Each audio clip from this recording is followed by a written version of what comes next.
Welcome to Choices Global, a production of First Assembly of God, Workmanville, Guyana. In this week's episode, the panelists will be discussing urban planning as we explore how cities are expanding and exploring options for sustainability in this technological age and preserving these cities for future generations. Welcome to our panelists, who are all Guyanese, but some of us currently reside in cities in different parts of the world. The Corbins, Kurt and Chevon, are in Switzerland, yours truly and David Hermanstein in the USA, and Dr. Messiah and Dr. Lee in Guyana. Welcome. Today we're going to commence our discussion examining the appreciative inquiry model and framing the urbanization of our cities within the five stages of this model. These stages are defining the issue or clarifying the area of consideration, discover, finding out what works in our cities, dream, imagining what could be, design, imagining what should be, and destiny, what will be. So, utilizing this model, we will look at cities around the world and commence the process of looking at our own dear country, Guyana. Welcome, everyone. Thank you. Our communities and our cities have been plagued by environmental threats, which is climate change, pollution, governance issues, technology, inequality, among others. Panelists, as we commence this discussion on urban planning, how do you, or well, all of us will give our opinion, how do you envision a better city or cities in our nations around the world as we examine how other nations have dealt with these same threats? Dr. Messiah. Amazing. Amazing. I will go to stage three in the appreciative inquiry model, um, cut through the chase of definition and discovery. We have to dream and dream big and dream loud. We are at that stage. We are a late starter in the modernization of our city. Very late starter. When we compare ourselves with Trinidad, with Jamaica, with Nassau, with Port of Spain, with Kingston, and with Nassau, just to name a few. We have a unique city, and as a late starter, I think we need to take a good look at the science that we have available. 2022, the science is suggesting to us that in between 3 to 5 years down the road, this colonial city, Dutch, British influence can be seen all over. This city, the development of the city can be challenged by climate change. There is a sheath of ice in Antarctica that scientists have postulated that if it breaks off, it could increase the level in the ocean by 1 meter, 3 feet, 3 point something feet. That could have significant deleterious effects and impact on our own city if we were to build at the same level. So we have to understand that's a challenge, but the dreamers will see the possibilities. And I believe we do have some dreamers. That's my first take. Statement. Thank you. So what you're saying, Doctor, is that we need to have a plan, an urban plan, where we can begin where we can dream about it first, and then we can go to the design phase. I'm going to cut out the first two phases as well. That is designing and discovery, I think they are. And I'm going to jump with your dream and head straight to the design. So what you were saying, doctor, is that we dream big and then we move straight to the design. So we're talking about urban planning in our city. And this why is even more important is because of the global warming, as you so rightly said. So how can we go about doing that and planning for our citizens, and making it better? We've been so accustomed to living on the coastland, and it's going to take an effort, a significant effort, for us to move and even diversify and go. So we have to look at things such as land utilization, things such as coding and regulations, and so on and so forth, because we have an opportunity to start afresh. We have an opportunity to build anew. So it should be done as other countries around the world. We can take examples from the developed countries and do it like that, factoring in transportation, factoring in economic areas or industrial areas, factoring in green spaces, factoring in every single thing that we can think of. And of course, it would not happen overnight. So it will take a period of time, but we can begin the dreaming process and we can begin the designing process, which will ultimately lead to the final process, which is resulting or discovery, actually experiencing and living in this city. So I will stop there, Madam Moderator. Um, in the design phase, I think we can learn something from the past. Long before climate change, the Dutch built the seawalls, and we were able to live here for hundreds of years. So if we consider clearly the design aspect of as we build or before we build, I think we can combat it. God has given us sufficient gray matter that we can combat the effects of climate change. One example is that I think our building codes need to be um, upgraded, and we need to stick to them slavishly. That is, we presently in Georgetown, we are 6 feet below sea level. And I think if we upgrade our building codes, we can overcome the threats that are being, that we're told will affect us. In addition, I think if we put in infrastructure first of all, before we decide to do building construction, that might help us also. So we won't run the risk of having roads that are higher than where houses are constructed. So I think if we look at it from a two perspective, one, we upgrade our building code or building standards, and secondly, we enforce those regulations. So people who are building must adhere to those regulations. And I think it's a good way to start. Definitely, because if you come into the city from the Atlantic Ocean, like for example, like from the EEZ, which is 200 nautical miles out, you will come in from the heights of the water to the Yeah. lower part of the city. It is amazing. I have seen Koreans, Danish, even West Indians. They are startled because when they actually come to the land, when we go to receive them as a boarding party, they say, "What is happening here?" They cannot understand how the water is higher than the land. So anything that breaks from the Antarctica and comes down here and cause the sea levels to rise is going to be devastating to us. So definitely, if we are going to the part of destiny, then somebody need to make it clear that this does not change when a political party changes, because we have to have a firm stand and a commitment that this is for the benefit of the nation, the benefit of the city, and things don't change willy nilly. One party out there, another party change this and that. So we have to come to that place of consensus where we can work to the preservation and development of our city.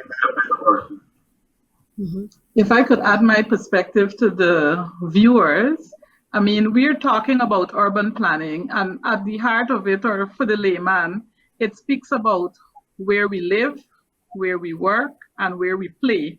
Play meaning recreation.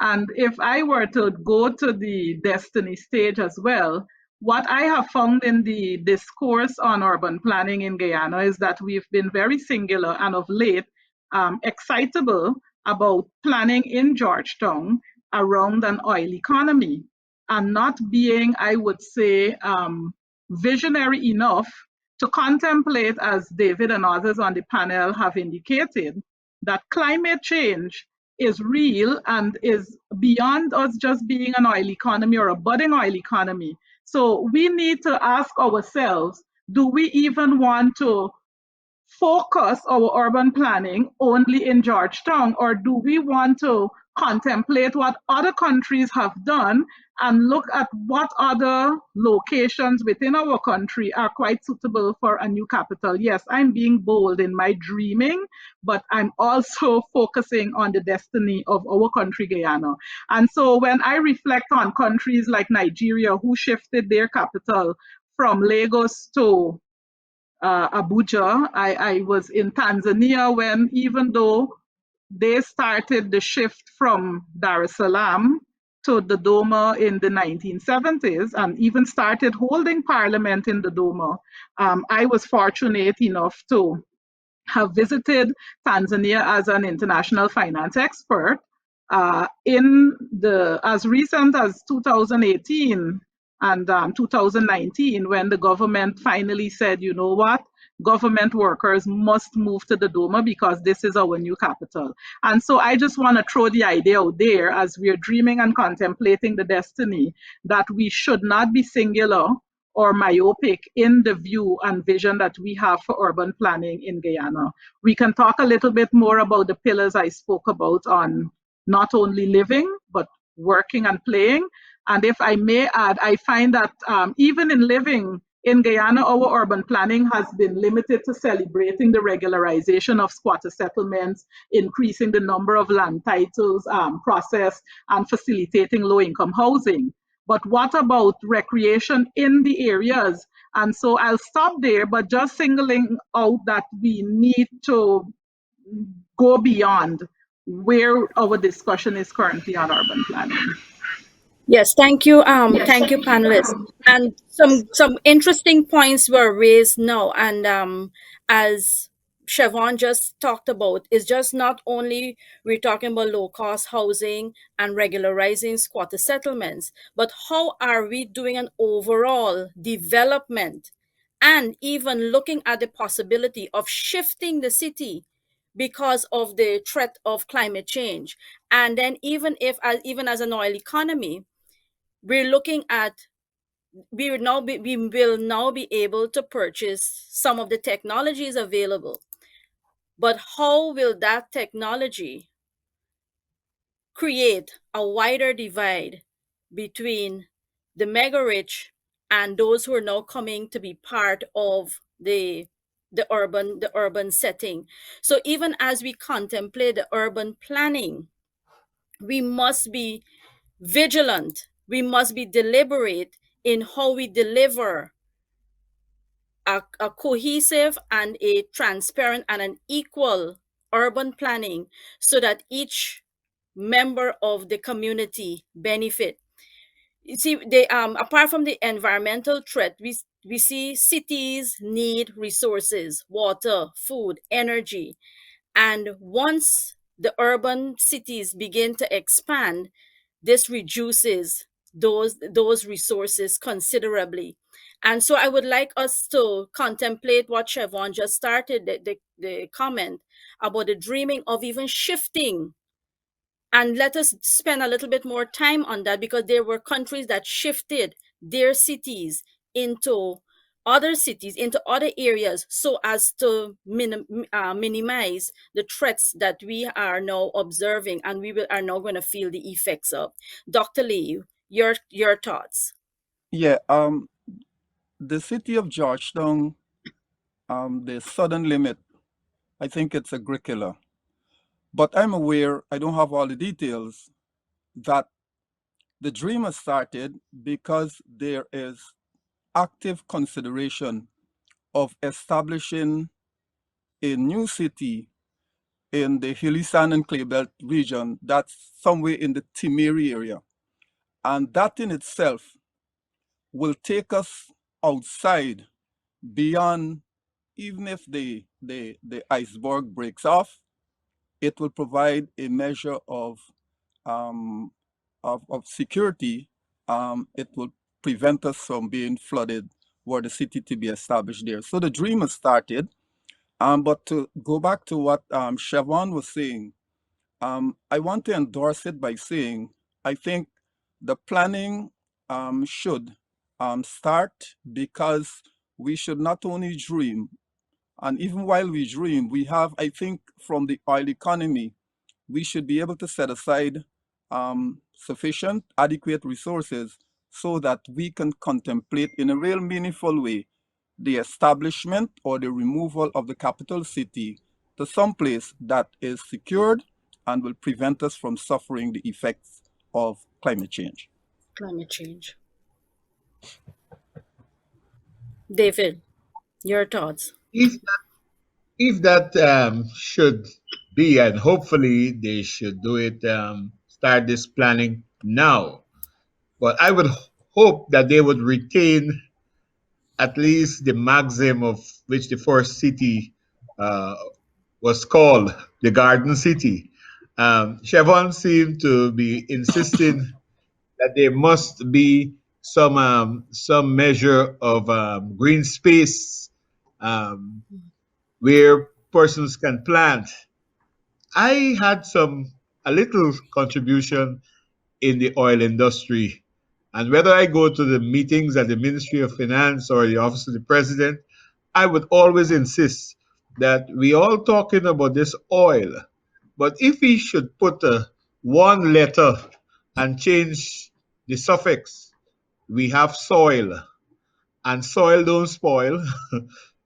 They have this thing, but oil don't spoil, that came from Trinidad. But we have always have soil, and we are in an agricultural belt.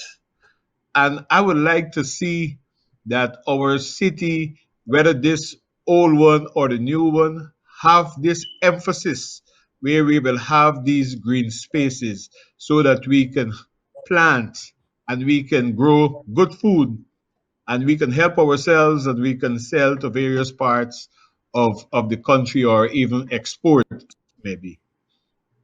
I don't think that Especially from we a have country. to. Go ahead. Go ahead, I Dr. don't think we Hussain. have to rediscover the wheel here. There's enough sufficient evidence to suggest that coming out from the political directorate, um, a lot of dreaming, a lot of planning is going on in terms of allowing agriculture to maintain its flagship role in the economy. I don't think I have heard of any shift where agriculture would be sidelined. It is leadership has perceived agriculture as playing a flagship role in the development, in the future development of the nation. And I imagine all we can do is keep hammering that this is something that should be done. And we need, in my view, we need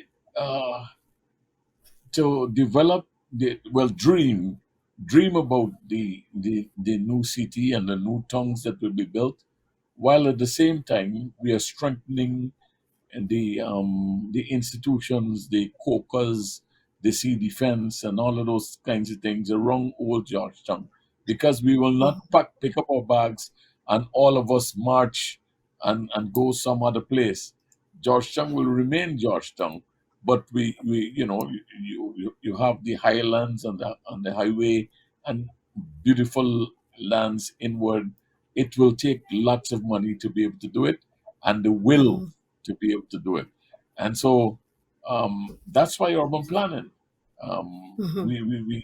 We just have to ensure that the relay each leg is well designed, and we have the best leader to move and to invest to get us to that destiny.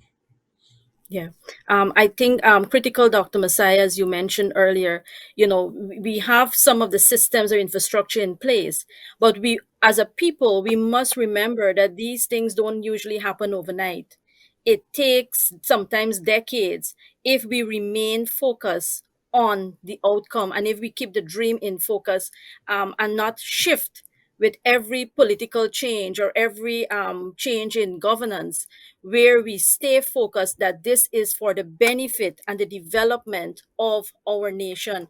And looking at the diversifying, I know we have a strong agriculture base, rice and sugar being some of our main crops, and offshoot of that, the development of other smaller crops across the country, our cocoa, from region one going to London. So those are some critical things. Even our fishing industry and animal husbandry, those areas are also critical areas, even as we contemplate how the city can be diverse, how the city can be expanded. Kurt, what are your thoughts on our diversifying, looking at the oil economy, however, still maintaining a strong sense and purpose in our agriculture and animal husbandry areas? Excellent, Madam Moderator. I would just like to piggyback a little bit on Dr. Messiah's earlier comments, his last comments, and give it a title, Urban Revitalization.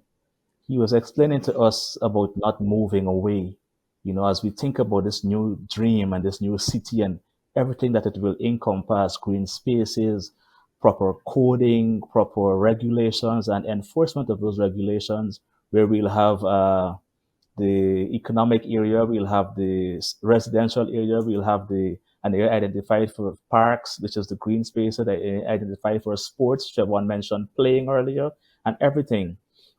But we cannot forget the old city or the existing city. And this is where the urban revitalization comes in rather than urban planning. The areas that are highly populated or densely populated and it may not have area for a green space, we can still do something about that. We can plan in a manner that is that we can plan in a manner that is that's we can plan in a manner that still allows us to grow and still allow us to develop. That is where there in Geneva here, where there's too much or where there's a lot of high density of population or populace.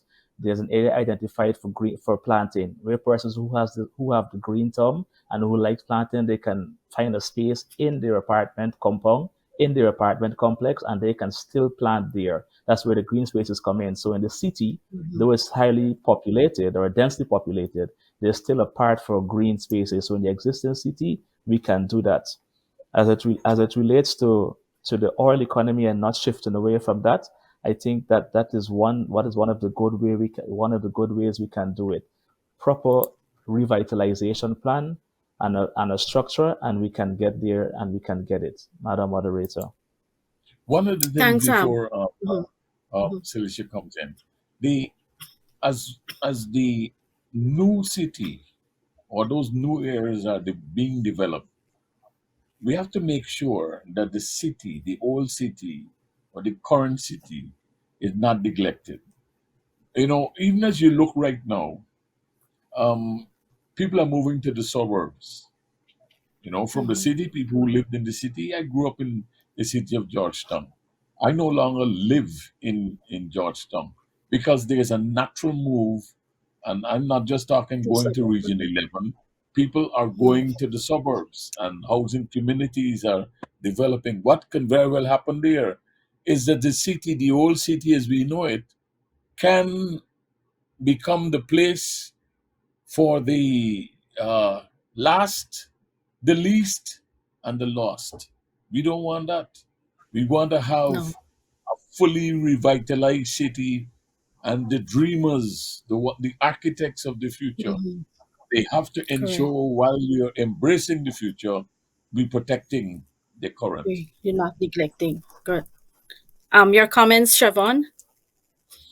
I think I'd want to build on Dr. Messiah's comment to say that another concept of urban planning is actually looking at urban, suburban, which is what Dr. Messiah just mentioned, and rural, and finding a way to embrace and prepare for all three. And if I stick on the urban component, as Dr. Messiah said, we don't want our city to become for the lost, and it's neglected. I would really posit that our audience contemplates their need and their right to voice the importance of, as Kurt said, revitalizing the city, even as we contemplate other cities or we contemplate expanding.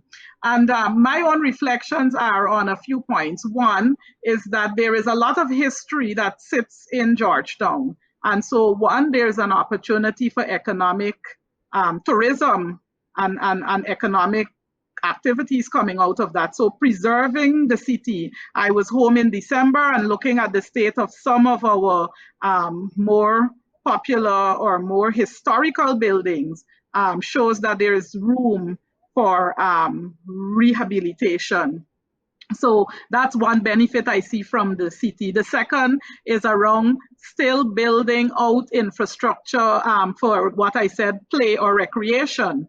Recreation speaks to sports, it speaks to activities such as riding and running in the parks and so forth. And I dare say in the spirit of Winter Olympics or any Olympics, sports infrastructure is important for our nation to be well represented, because if you don't have it at the community levels, then we don't have enough persons coming in to a program, learning how to run, learning how to swim, learning how to cycle. There's so many sports at the Olympics that we could participate in if we had the infrastructure. And may I close with the fact that at the community, but also at the national level, we need to be contemplating the cost. I think Bishop Messiah mentioned that. We have to contemplate the cost because we've got a 2022 budget, which is just about 2.7 million US dollars. 2 million, 2.7 billion US dollars. And in terms of urban planning, we've only ever allocated in infrastructure this year. I see we've allocated about 0.5 billion US dollars, about 95 to 100 billion Guyana dollars. But I dare say that the dreams that we have, we definitely have to contemplate how we could leverage the oil resources that will be coming in to really revitalize, as Kurt says, our capital city, but also to have a vision beyond Georgetown. And so that we are not stuck and building on the density in Georgetown, but actually pushing our dream and our people out to other areas that could generate more economic activities for Guyana. Closing comments, Dr. Lee. I reflected on the Timeri area, the hilly sand and clay belt region, for several reasons. I like the idea, and if you go in that part of the country, you'll find pockets of Jamaicans, St. Lucians, and Haitians, because that area has already been demarcated for animal husbandry and different types of crop cultivation. So I am supportive of the city being incrementally removed or relocated in that area, because based on the geographic space and what has already been demarcated there, it will provide for its own sustainability vis-a-vis the green economy. I agree, yes, we should maintain the city as it presently is while we move. But at the same time, I'm saying that we need to go beyond the dream as quickly as possible and start really doing some developmental work in that area. Closing comments, David. I think Chevron was referring to the city budget. And when I saw that budget, the city of Georgetown, said to myself that that could only do to drain the city. Um, uh, Dr. Messiah is a specialist on solid waste management, and maybe in a subsequent program, we can get some thoughts on that. But I have always been thinking that with the problems that we have in the city right now, it's not only that green space are not available and lots of migration to the city without any serious planning. But we have had so much imports into the city. And once we have all these containers coming into the city, there will be garbage. And the garbage coming in and not going out is a problem. I have been having a dream of an island or someplace where we can build barges and take this solid waste out and process them into something. This is all in the future, but I look forward to hearing all the thoughts and working with whoever I can for the development and advancement of our city or cities to come. Okay. Thank you, David. Closing comments, Kurt? Re-embedding the urban into the rural, or re-embedding the urban in the rural. Dr. Messiah spoke about not forsaking, not having the lost alone remain in the city. We can re-embed the urban into the rural. All of the amenities that we find in the city, we can take it into the rural. And persons will not have to leave the rural and come to the city to get a better education, to get better facilities, to get an access to a swimming pool. Where we living currently in Switzerland, you can go into the mountains and it has lights, it has Wi-Fi, it has every single thing that you can think of. Every village has its own post office. You don't have to leave the city to come down. You don't have to leave the rural to come down to the city for any transaction, governmental or otherwise. Incentives are given to the business persons to operate up there. So we need to embed the urban into the rural. We need to clean up our pollution. These are my dreams. These are things that I know that can happen. I've seen it happen. I'm living where it can happen. And we have a chance. We have a great opportunity to do this with our urban planning, with our new city in an incremental but also rapid basis. We don't have a lot of time. Thank you, Madam Chairperson. Thank you, Kurt. Closing remarks, Dr. Messiah. Well, I'm fascinated by what I've heard so far, and what can I add? I like Dr. Lee's notion. I think I read something and I heard something about Silica City, which is on that highway. I want to push the plug quickly. That intermediate Savannah on the Linden Dyke Highway. We should build a relationship with Israel. They transformed their desert into producing grapes, cauliflower, broccoli, you name it, they have it. They We need their technology. And so we build a relationship with them and introduce them. Let them teach our young people how to transform the desert into a beautiful garden. And that leadership is either the problem or the solution. Thank you so much, panelists. This brings us to the end of today's discussion, and by no means the end of or saturating this discussion. But urban planning is a responsibility of each individual. You live in a city, you're responsible for that city. We've heard stakeholder involvement, we've heard about re-embedding, and I like what Kurt talked about, re-embedding the urban into rural. And so allowing services and amenities to be spread right across, thereby reducing inequality.